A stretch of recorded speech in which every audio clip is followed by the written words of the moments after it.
wannan abun da kin gan shi da ana magana kan shi ba kowa ne ya san shi ba. Shi wannan abun da kin gan shi na buɗe nan wannan shine ice. Ba ma taɓa ganin irin ta ba. To wannan da kin gan shi kayan 6,000 ne nan. Wannan kayan 6,000 ne nan. To in ba ka da kuɗi ba za ka same shi. Za ki iya taɓa shi da shi. Shi ne duro suke so su yi amfani a kan shi. A kan dilolinsu da ana sayarwa. Kuma mu mun san da wannan ne. Duka. Wannan ina sha amma ba kowane lokaci ba.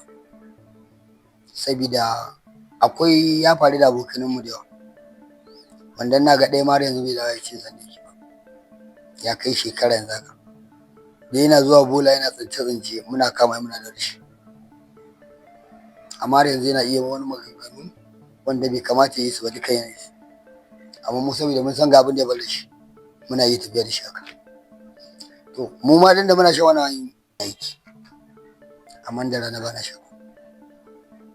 Amma wannan abun ɗaya daga cikin illolin da ka faɗa mana yanzu ya haɗa da ma ya sa mutum har ya samu taɓin hankali ya fita daga hayyacinsa. Me yasa za ka ci gaba da dogaro da shi domin ka yi wani aiki? To ya danganta da yanayin da Allah ya tsara maka lokacin da zaka yi shi. Akwai lokacin da in Allah ya sa da ka daina za ka yi bari shi gaba ɗayan wurin. Shi yana iya daina shi. Yanzu me zai sa ka daina wani kila taimako ko wani shawara kake gani za mu iya baka ko kuma wani abu kake ganin za mu iya tallafa maka da shi ko mu yi maka ko ta wani hanya kake ganin idan har ko kana da wata buri ko wani bukata ko wani abu da zai sa idan har Allah zai sa ka cimma ko kuma wani abu da zai sa ka daina wannan abu. Shi rayuwa da ganta da yanayinka da kuma irin tsarin rayuwarka. In dai ba za ka je ka taɓa kai mutum ba, akwai lokacin da in ba ka da shi za ka hakura. Na iya wani wata 3 ban sha wannan ba na iya shan shi ba. Saboda in ba ni da kuɗin da saya ina iya hakura. Akwai abubuwa game da shi. Akwai wani abu da na kira shi fara. Yar fara. Ita ma tafiyar su ɗaya da wannan.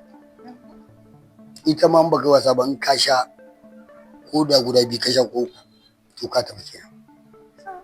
Sai da ja ne mai ka bola a ganka nan babu shi to ina iya sayan wannan guda 1 in sha. To yana iya bani daman ya abin da nake so zan yawo na iya rayuwa.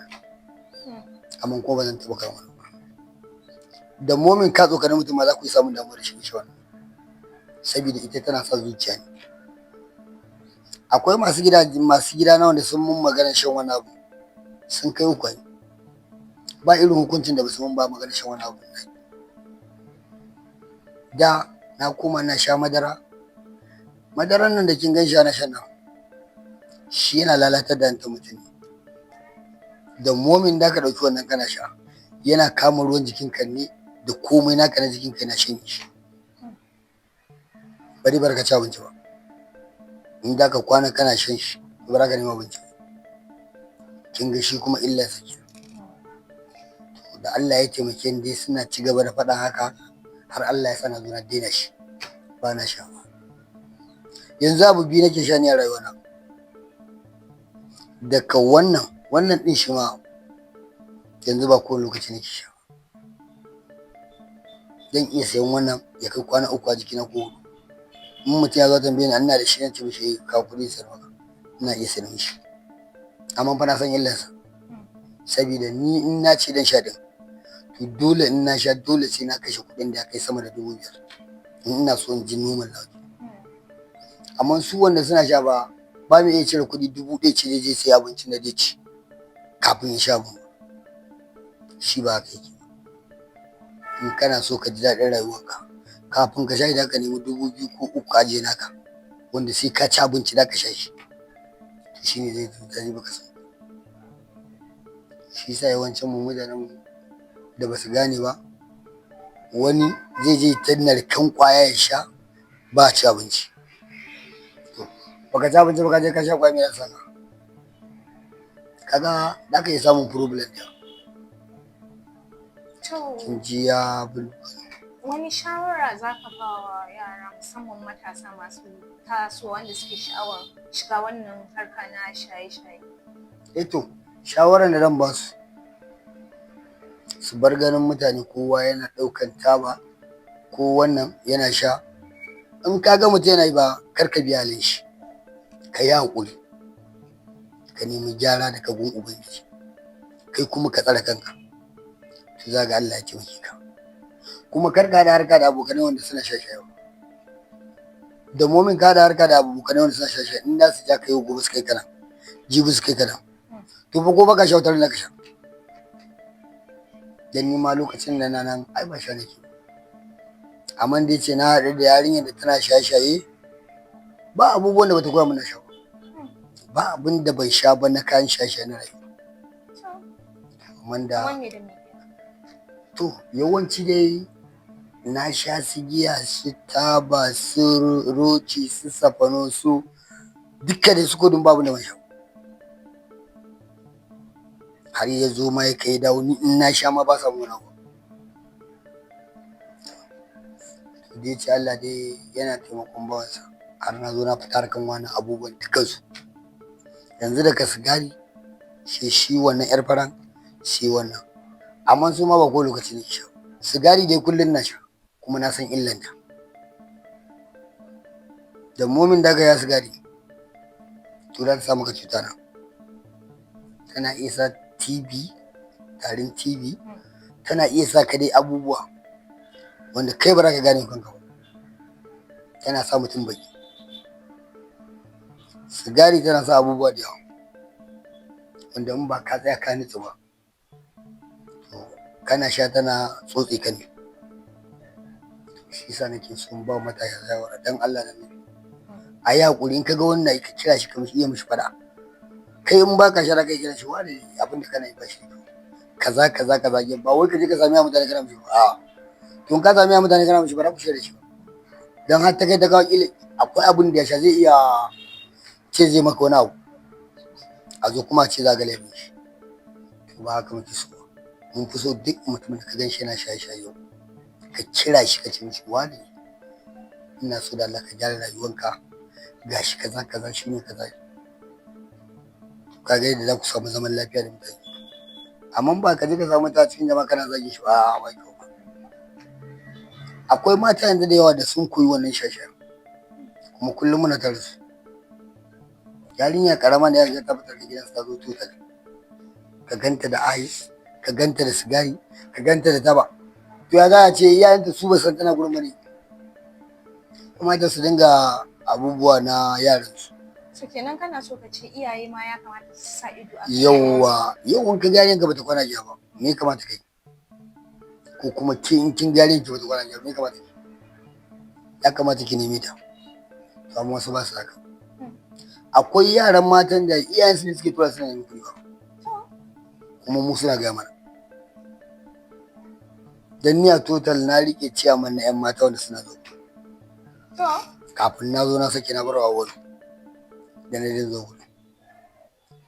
Kin ga so sorry wata kungiya ce haka ko menene? To mu a gun lokacin da muna zama gurin duk yarinyar da ta sauka sai an kawo ta gurin ya ce mata ga ciyaman ga ciyawa ga mataimakin shi ga shi. To da mu wani abun ya bari ke mu ne muna zo gurin sai dan mun ga garmin mu to sai mu bar wa 'yan sanda sai mu karka iya abin da muna yi. Amma in dan da kama ki belin 2000 3 muna iya zuwa mu ci. Amma in mun ga abin ya fi karfin mu muna iya fitar kansu. Ko kuma wani riba kuke ci da haka? Gaskiya ba wani riba ba. Wallahi ba wani riba ba. Mu ya kamata mun ga yarinya karama ta zo gurin wanda bata bi shekara 10 ba. Ya kamata mu muna da hankali.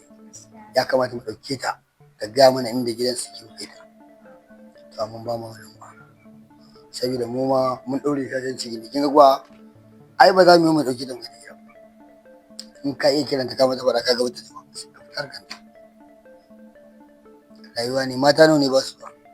Akwai wanda ta mutu a gaban sa ta sha abu ne ta mutu gudu.